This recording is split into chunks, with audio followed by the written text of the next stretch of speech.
Hello, everyone. Welcome back to Travel Secrets with TV's Dave Galvin, the podcast where we go beyond the brochures, beyond the obvious tourist attractions, and beyond what the internet's first page of search results wants you to know.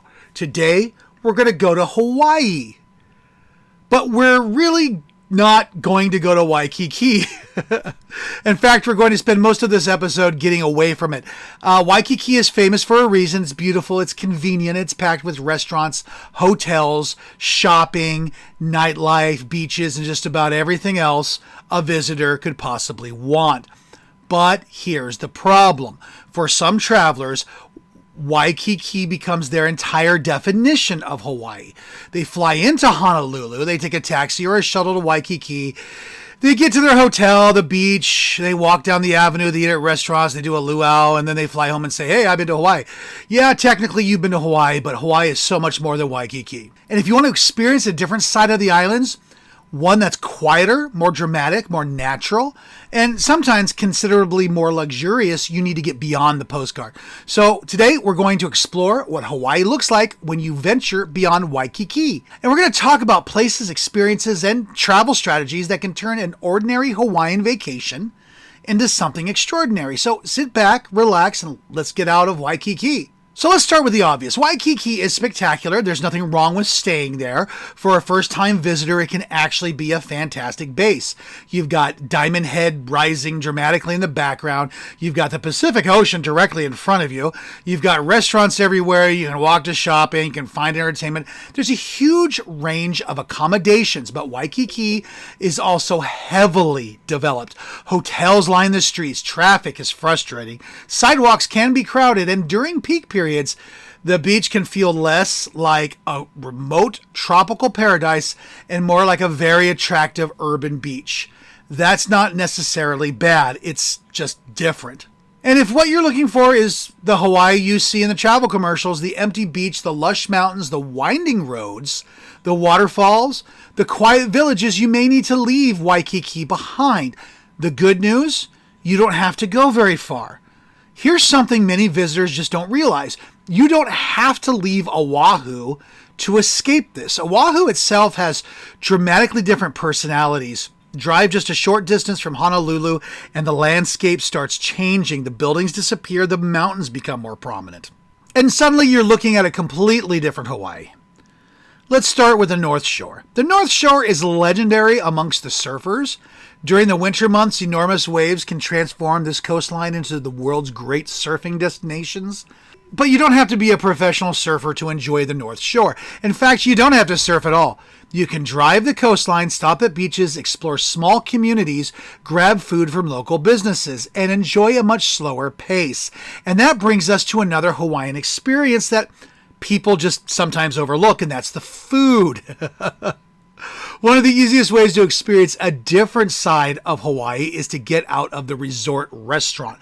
Hawaii's food culture is fascinating because it's a combination of influences from native Hawaiian traditions and generations of immigration from places that include Japan, China, Korea, the Philippines, Portugal, and other parts of the world. That's why you'll find foods that don't fit neatly into one category. And that's kind of part of the fun. You might have traditional Hawaiian dishes one day, then Japanese-inspired food the next, then Filipino food, and so on and so forth. Hawaii has a serious food culture, and some of the best experiences happen away from the major hotel districts. If you're willing to explore, food becomes part of the adventure.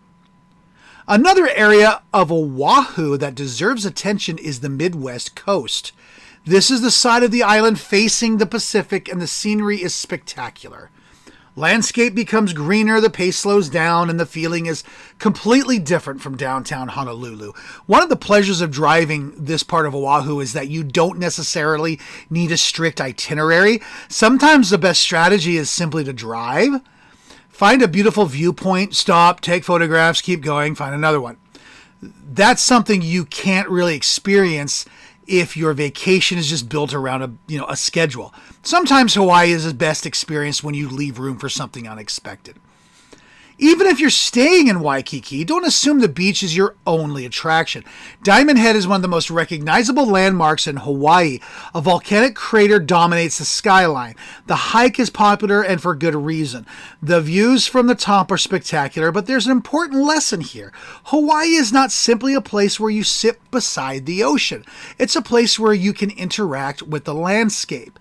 You can hike, snorkel, paddle, explore volcanic terrain, visit waterfalls, and so much more. And you can spend an entire day doing something that had absolutely nothing to do with sitting beside a swimming pool. Now let's leave Oahu, because if you really want to experience Hawaii beyond Waikiki, you need to consider other islands. Maui is probably one of the most popular alternatives. Maui offers a very different experience. It's famous for beaches and resorts, of course, but it also offers mountains, valleys, rainforests, waterfalls, and some extraordinary scenic drives. One of the most famous is the Road to Hana. And here's some advice. Don't treat the Road to Hana as simply a race to reach Hana. That's missing the point. You have winding roads, bridges, waterfalls, jungles. Look, the mistake is trying to cram the entire experience into a few hours. Just slow down and leave early. Allow for time and don't try to see absolutely everything. You can't. That's the point. Maui also offers one of Hawaii's most extraordinary landscapes in Hala'akala'ala. Helelekela. Helekela. I can't pronounce it, but this enormous volcanic summit rises dramatically above the island. The landscape up there looks almost extraterrestrial, and you leave the tropical beaches behind and climb into an environment that feels completely different. One of the most famous experiences is watching the sunrise from the summit, and it is spectacular. But there's a catch. Everyone else knows it's spectacular too. That means that the sunrise can require significant planning and reservations depending on current park requirements. And it can be cold. Let me repeat that. It can be cold. You're in Hawaii. You're thinking of tropical beaches. And suddenly you're standing at a high elevation wearing every piece of clothing you packed. So plan accordingly. This is another example of why Hawaii isn't one climate or one environment. You can be swimming in the ocean in the afternoon, standing above the clouds later the same day. Then there's the island officially known as Hawaii, the Big Island. And if you want variety, it's hard to beat that. Big Island is enormous compared with many people's mental picture of Hawaii. It's got your volcanoes, you got your black sand beaches and rainforests and dry landscapes. Snow can even fall at high elevations under the right conditions. Now, think about that. Snow in Hawaii. That's how dramatically the environment can change. Then there are the volcanoes. Hawaii Volcanoes National Park gives visitors the opportunity to experience volcanic landscapes on a scale that's difficult to comprehend unless you're standing there. The ground itself tells a story. You can see where lava once flowed. You can see how dramatic volcanic activity has shaped the island. And that's one of the things that you gotta love about Hawaii. You're not simply looking at scenery, you're looking at geology in action. Now let's talk about Kauai. If Oahu is energetic and Maui is sophisticated, Kauai often feels like Hawaii turned up to maximum natural beauty. It's known as the Garden Island for a reason. It's lush, it's green, it's dramatic, and the mountains are incredible. One of the most famous areas. There are different ways to experience this, including boat tours, hiking, and scenic flights depending on conditions and availability. That means you sometimes have to experience Hawaii from the ocean or from the air. And that's when you really begin to understand how wild these islands can be. Now let's talk about something that's especially relevant to luxury travels. Luxury Hawaii isn't necessarily about staying in the biggest hotel. In fact, sometimes the most luxurious experience is the one that gets you away from the crowds. Private transportation, private excursions, maybe a villa, a high-end resort with exceptional service. These are experiences that's going to transform your trip to Hawaii, because luxury is not just about the room, it's about the whole trip. You know, imagine landing in the airport and having somebody waiting for you. The luggage is handled, your transportation is ready, you arrive at your resort without spending an hour figuring out where you want to go, and so on and so on. Final thoughts. So, should you visit Waikiki? Absolutely. If you've never been to Hawaii, Waikiki can be an excellent introduction. But don't stop there. Get out, explore, rent the car, take the drive, visit another island, try something you've never done. Eat somewhere outside of the hotel district, watch a sunset, watch a sunrise, get into the mountains, and just slow down. Because the hidden truth about Hawaii is that the most memorable part of your vacation may not be the famous beach you saw in the brochure. It could be the road that took you there or the little restaurant you discovered. And that's what great travel is really about. It's not about collecting destinations, and it's not about collecting experiences. Waikiki is only one chapter in the Hawaiian story.